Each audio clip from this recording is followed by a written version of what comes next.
Hello, my name is Kylie Schmidt, and today we're going to be talking about my project, The Physics of Cross-Country Jumping, a video study conducted under the mentorship of Dr. Suzanne Smith of the Department of Engineering at the University of Kentucky.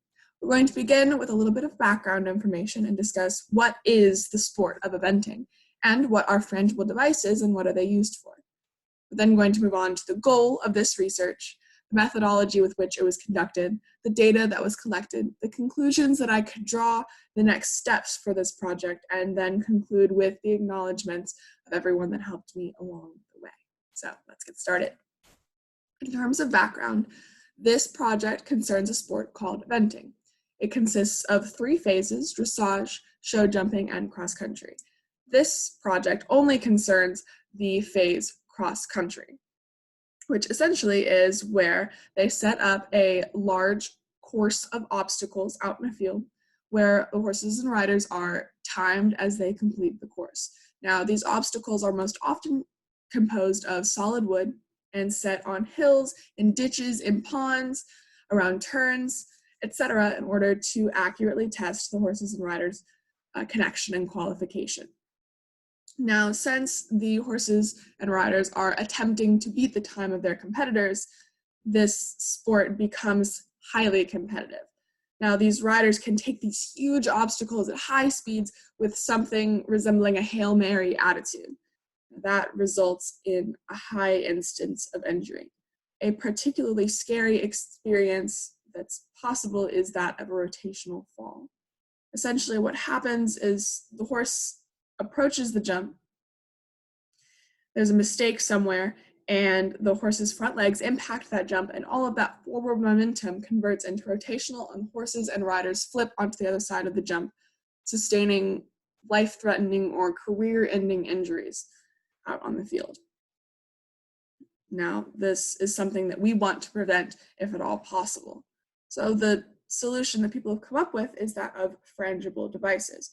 Now, these are jumps that in a scenario where a horse impacts that jump, the jump will collapse and the horse falls forward and is more able to push themselves off the ground, sustaining perhaps a flesh wound rather than a broken leg. Now, this sounds awesome, right? We've come up with devices that prevent a rotational fall. However, the question then becomes, how do you know that they work? How do we know that they trigger when they're supposed to, yet stay up when the impact isn't as great? Now, that is where my project comes in. The goal of this research is to gain a better understanding of the physics involved in horses jumping obstacles. I want to know how fast horses generally jump an obstacle and how quickly their body rotates while they're in that jump arc.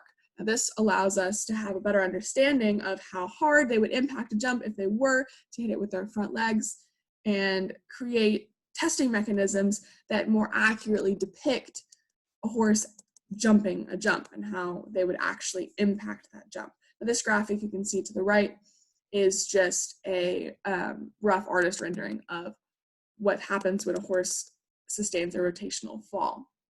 Now, the arrows that are labeled speed or rotational speed are what I am trying to measure through this process. However, I am measuring them in a more normal setting. I want to know what the general speed is. So, in terms of how this was conducted, I had a large sample of videos from the University of Kentucky that were taken at the Rolex Kentucky 3-day event here in the past couple of years.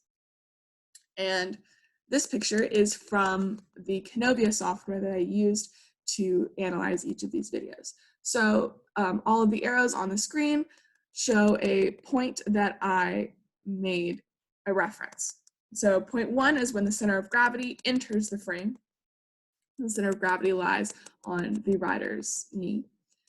Point 2 is when the horse leaves the ground, that is the takeoff point.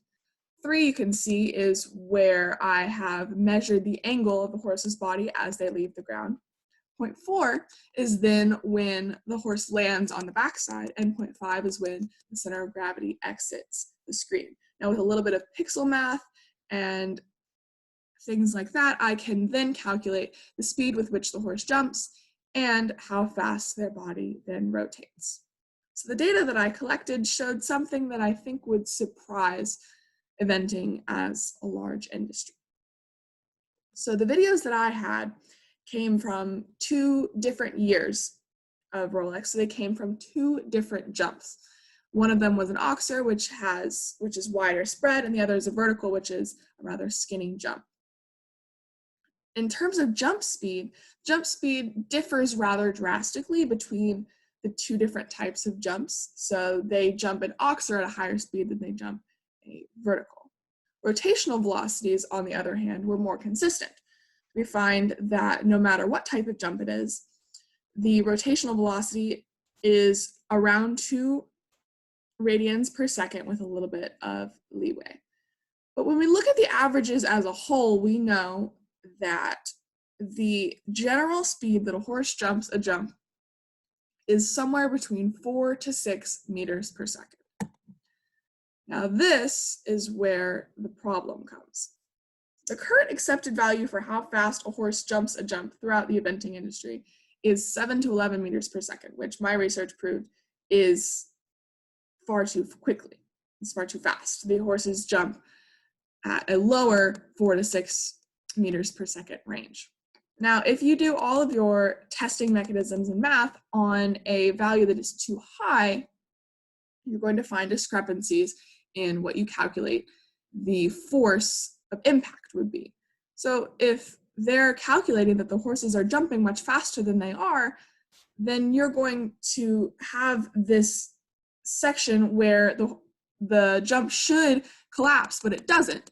And that quite literally puts lives on the line. If you do this math wrong, you're endangering the lives of competitors across the world. So now that we know that things are much slower than we expect them to be, these testing mechanisms need to be rethought to reflect the true velocities and approach angles of a horse jumping an obstacle rather than the previous accepted value.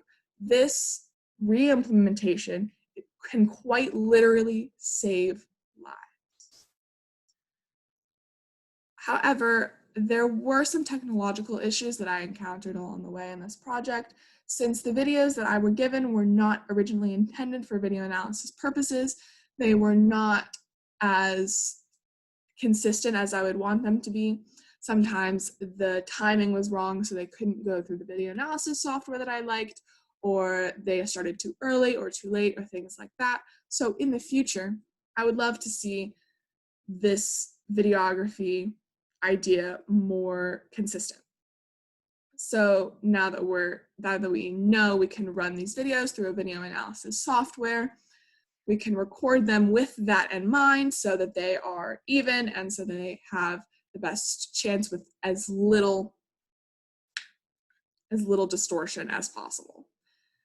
In addition, the next steps that I'd like to do is to further explore the differentiation between jump types. Now that I know that you jump an Oxer faster than you jump a vertical, I would love to explore the other different types. Cross country has so many options when it comes to what jumps you build. So I'd love to look at the differences in how fast you jump all the other different types of jumps. I'd also like to look at videos from not just the highest level of eventing, but something lower and smaller to see if the speeds remain consistent even over smaller jumps.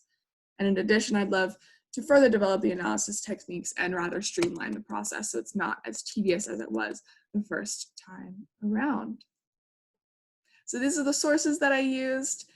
I would love to throw out a big thank you to Dr. Suzanne Smith, who was my mentor and professor throughout this experience. She really allowed my creative juices to flow and let me make this a fun and life-changing project. I'd also like to thank Shannon Wood, the grad student who guided me through the video analysis software. I would love to thank the Kentucky Young Researchers Program that allowed me this opportunity at UK. I'd love to thank Karen Young for her continued support and patience with me throughout this process, and by extension, the Math, Science, and Technology Center program that allowed me this opportunity.